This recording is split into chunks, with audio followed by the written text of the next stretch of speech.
हाय मैत्रिणींनो, आज पाहूया आपण गव्हाचे पीठ आणि गूळ घालून आळण.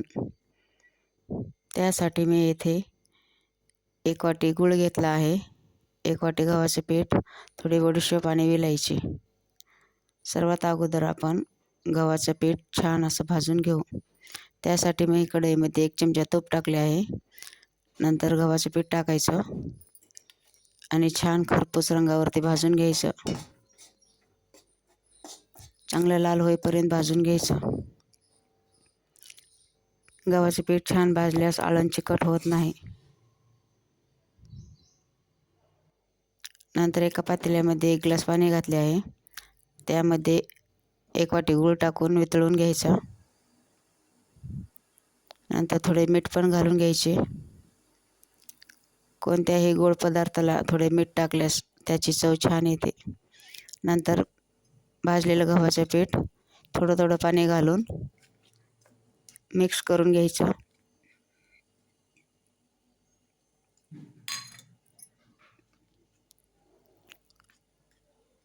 छान असं मिक्स झाल्यावर तयार केलेल्या गुळाच्या पाण्यामध्ये हाटून घ्यायचं.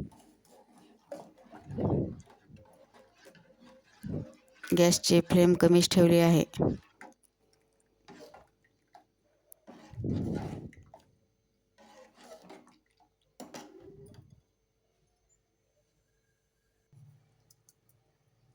नंतर त्यामध्ये बडीशेप आणि विलायचीची पावडर टाकून घेतली व 1 उकळी येऊ दिली. आळण तयार झाले आहे. नंतर चपाती बनवण्यासाठी गव्हाचे पीठ घेतलं आहे. त्यामध्ये थोडं मीठ टाकून 1 पळी तेल पण टाकून छान असं पीठ भिजवून घ्यायचं. तेल टाकल्यामुळे चपाती मऊ आणि लुसलुशीत होते. नंतर पीठ भिजून झाल्यावर थोडं तेल लावून झाकून ठेवलं. 10 मिनिटानंतर चपाती लाटण्यासाठी घेतली.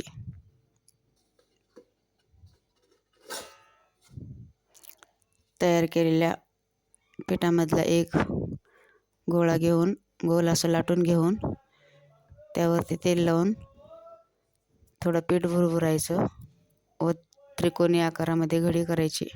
इथे आपण घडीची चपाती करत आहोत. असं स्टेप बाय स्टेप केल्याने चपातीला खूप छान लेयर सुटतात व हलक्या हलक्या हाताने चपाती लाटून घ्यायची. छान चपाती लाटल्यामुळे लेयर पण छान सुटतात आणि चपाती टम्म फुगते. अगदी लुसलुशीत चपाती तयार होते.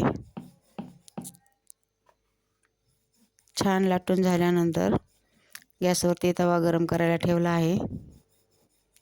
त्यावरती ही तयार केलेली चपाती टाकून घेऊ.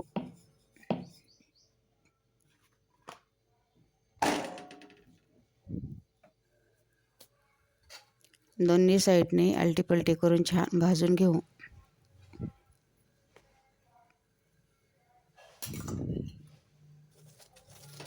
पहा, टम्म फुगलेली चपाती तयार आहे.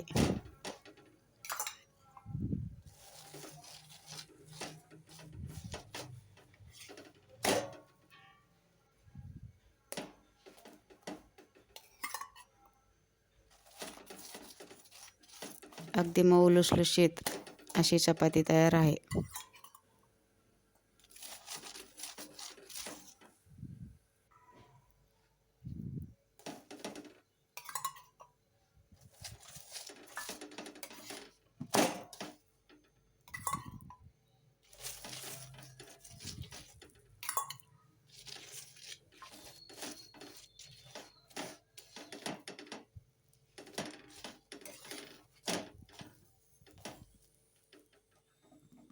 तयार आहे छान असं आळण आणि टम्म फुगलेली चपाती.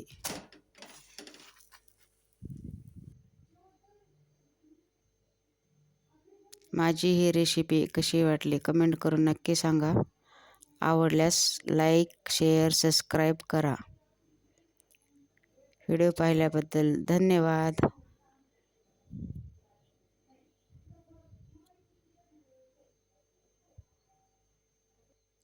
अशाच नवनवीन रेसिपीसाठी माझ्या चॅनलला फॉलो करा. पुढची रेसिपी कोणती हवी आहे ते कमेंट करून नक्की सांगा.